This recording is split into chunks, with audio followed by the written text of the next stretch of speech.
So while CES is going on and everyone's talking about the Samsung S95C and S90C and Quantum.OLED and TCL Quantum.OLED and all of this amazing stuff, there is actually a big elephant in the room that we need to address right now, okay? Every time that you've heard somebody say that like firmware has made these TVs worse, we were kind of always labeled as conspiracy theorists, quacks, crazy people, and the like. So I'm going to give you a source that at this point is undeniable, and we're just going to put it up on the screen now. What the TV manufacturer decides to do with that panel is entirely up to them. I'm remembering when the initial S95B came out, it was able to perform a certain way. And then it underwent a bit of a firmware update, and that behavior of that panel in that TV changed a little bit, right? That's Samsung Electronics' prerogative. Sony could do the same thing, and any other manufacturer that implements Quantum.OLED might do the same. But we know what the potential is, and it is much higher than it was before.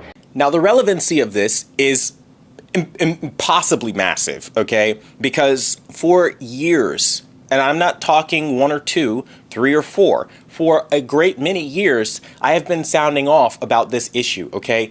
The firmware day one shows you something, reviewers come out, they glow about it, they say it's a positive product, it gets awards based off of that initial firmware.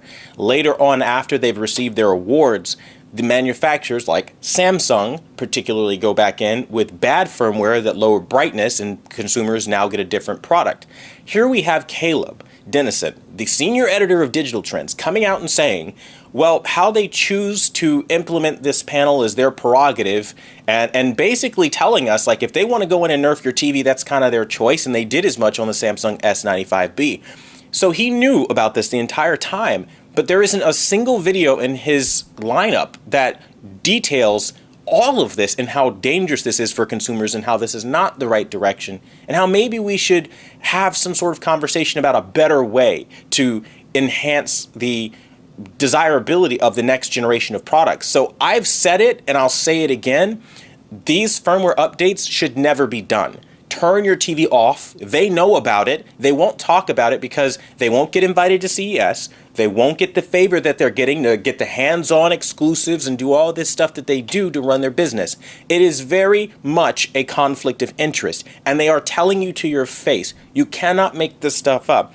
I understand that, like, it seems like, honestly, what is their benefit? What do they gain from damaging their own product with bad firmware? Like, lowering the brightness? They would never do that in a million years. But let me tell you what they gain. 2023, QD OLED. All they're talking about is brightness, brightness, brightness. Now you know why your brightness got lowered, my Samsung S95B owners. And this is why when it happened to me, I ran out, I returned it, and I bought a day one firmware that didn't have that issue, right? But further down, you can't do it anymore. What would be the incentive of doing something like that? Well, now you're so far behind what the new Samsungs are going to do. When you see them side by side, if you do buy them, you'll be like, wow, yeah, that is a difference. Yeah, I could save money going with the lower end model or the older model, but I'd rather go with the newer one because it's brighter.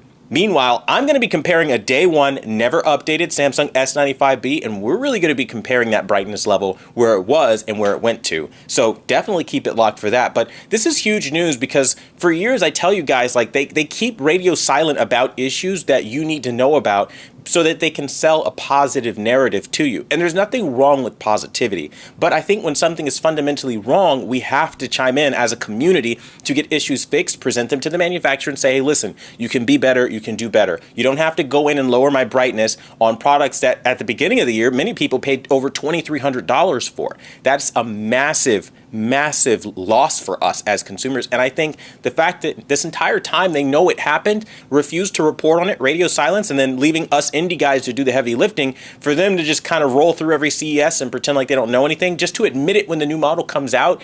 It's like this every time. Vincent does this, Digital Trends does this. It's not unique just to Digital Trends, but here is a concrete example of firmware getting worse and they know about it and they refuse to ever tell you something is wrong. Anything outside of positivity, safe space world for manufacturers and advertisers, they don't want to hear it. They don't care. And I think that's kind of the way YouTube is going. I get it. I understand these kind of videos aren't very positive, but understand this. This is an attack at all on the brand or the publications. This is more so we can all win, if you will, right? We can be honest journalists and talk about what we're seeing at CES. We can talk about what we're seeing day to day in our testing and present those findings to these manufacturers that want our money. Because let's be very honest, if you didn't destroy the brightness of the Samsung S95B, yeah, sure, you'll have a bunch of people buying the S95B, but you still make a profit off of that. Now, I understand that in R&D, you put time and energy into making new product, but you don't have to destroy our product for us to want your new product. That's not how that works. In fact, it's quite the opposite. There is an uptick in people that never will trust Samsung again after paying $2,300 and noticing that you purposely, intentionally lowered the peak brightness so that you can sell brightness this year. And I kind of alluded to that in all of my videos telling people and warning people that this would be what they would do. And here we are. Brightness is the biggest focus here at CES 2023. My message is very simple. They tell you that, you know, the smaller guy, right, doesn't know what they're talking about. They're quacks. You need to wait for the bigger commercial sources, but there's always a bigger conflict of interest the bigger the person is. And we're kind of seeing that now because, again, who else has favor like that? And who else is getting kind of like that chauffeured privilege pass? We don't see that across the board with every other YouTuber in the independent space outside of a hand-picked full of like the top ones. And I think the conversation needs to be started here that these people don't necessarily have your best interest in mind. It's all about a business venture. They're trying to make money. They're trying to grow their empire, pay off their houses and things like that with deceptive practices. And I'm sorry to say this, but if you are an individual that is profiting off of the fact that you aren't disclosing when firmware makes the television worse, you are in fact helping them with a predatory practice that lowers the performance of products and keeps consumers in the dark. I am the #1 brand in honesty. My community loves honesty, and so today we are talking about this honesty yet again because it matters. Now, full disclosure, I will still check out everything this year at CES 2023 and give it a fair shake once it launches, but we need to document how it performed day one and what is happening after the fact that we have to live with now that it's out of warranty and out of production. And I think that is the most important when we talk about reliability of these products. Because I noticed Samsung said something about it being twice as reliable as last year. But when you literally nerfed last year's product, you already aren't a reliable brand. And I think that's a conversation we need to have with that manufacturer. But that being said, I want to know your thoughts in the comments down below. And as always, thank you guys so much for watching the #1 brand in honesty. Till the next video, I'll see you guys later.